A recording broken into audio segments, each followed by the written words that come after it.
Okay, just down here at Dorothy's Speed Shop, which is just a temporary setup for the summer, just to get used to the postie bikes.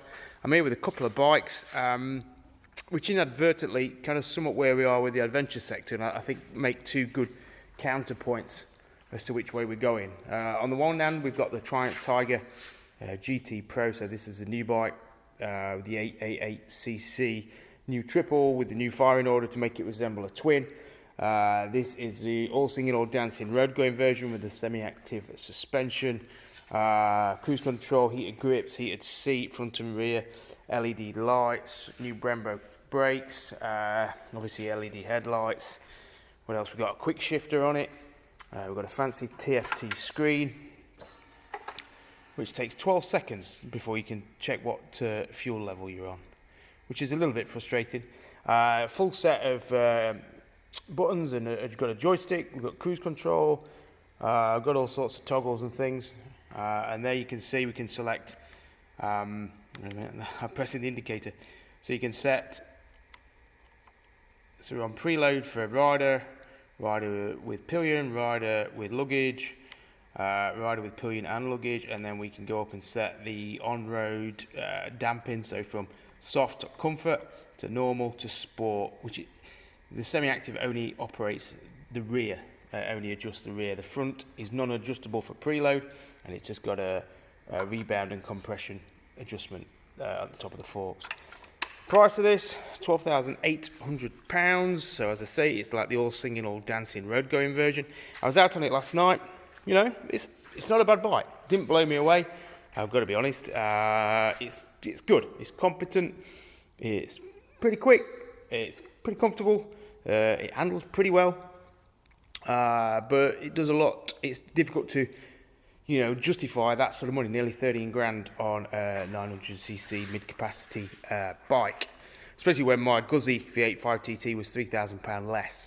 I don't think it's £3,000 less bike. So, to me, this Triumph kind of reflects where we're going with the adventure sector. A lot of gizmos, a lot of gadgets, higher price, higher engine capacity, more power. This one's a touch less weight than the other one, although they only give the dry weight, which is 198, which add fuel and battery fluids and all the other ancillary fluids, and you're probably looking at about a 230 kilo curb weight, 20 litre tank as well, which is pretty good. So there you go, £13,000 mid-capacity bike, pretty decent. And then I go across to my Himalayan, this is a bike that I came back from Bulgaria on. I paid £3,500 for this, so that is a quarter the price of the Tiger. It's got a quarter of the power, 24 brake horsepower. Has it got a quarter of the capacity to take you on an adventure?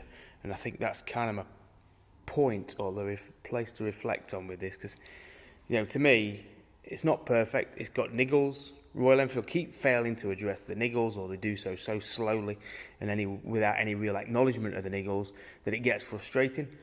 They have finally done a recall on the rear calipers, but for £3,500, you chuck on some panniers, you go around the world tomorrow. Is it less enjoyable to ride than the Triumph? I'd say not, because the ride quality is so good and the power is so usable when you're on back roads and B roads and off-road and green laning, and the weight is more manageable. It genuinely is lighter to manoeuvre and to lift than the mid-capacity bikes, even though on paper there's not a huge amount of difference. This is just a very usable machine, and it's disposable. And I kind of think with an adventure bike, that's what you want. £4,000, you went around the world, it got written off in Thailand or India or somewhere like that, or wherever, you're not standing at a big loss. So to me, the way a bike such as a Royal Enfield enables you to take a big trip or just to enjoy your bike, this is sat there caked in dirt from about a 3-week ago ride. Do I care? Not really, because it cost me £3,500. And if I sold it in a year's time with another 10,000 miles on, I'd probably still get £3,000 or 2,800 for it. When I looked across to these kind of bikes, you think, is this the right direction for the adventure market to be going down? They're obviously selling. The Tiger 900 seems an incredibly popular bike, and people do like the gadgets, the gizmos, such as the quick shifter and the ESA, electronic suspension, cruise control, which I must admit I do like. and the TFT screen. But you have to ask yourself, at what point does it become redundant technology? Almost used to justify a price increase over what, the old Tiger 800. I remember people used to get them for like £8,000 or £9,000, and that seems a far better bargain or value machine proposition than close to 13,000. So I think that's where we're at. What's interesting, Royal Enfield. What are they going to do next?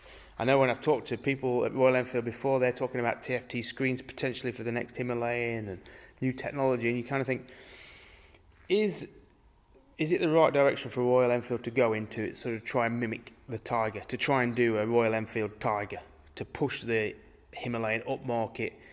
Obviously a bit more power maybe wouldn't be a bad thing to a lot of people, but do we need TFT screens? Do we need electronic suspension? Do we need cruise control? Do we need heated seats? I'm not personally convinced we do, so I really hope that Royal Enfield keep it basic, affordable, rugged, durable, usable, and a little bit more charming. So there we go. So the Tiger I'm going to be doing is a three bike comparison for motorcycle sport and leisure.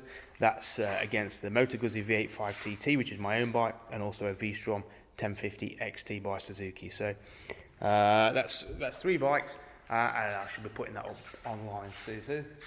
Yep, take it easy.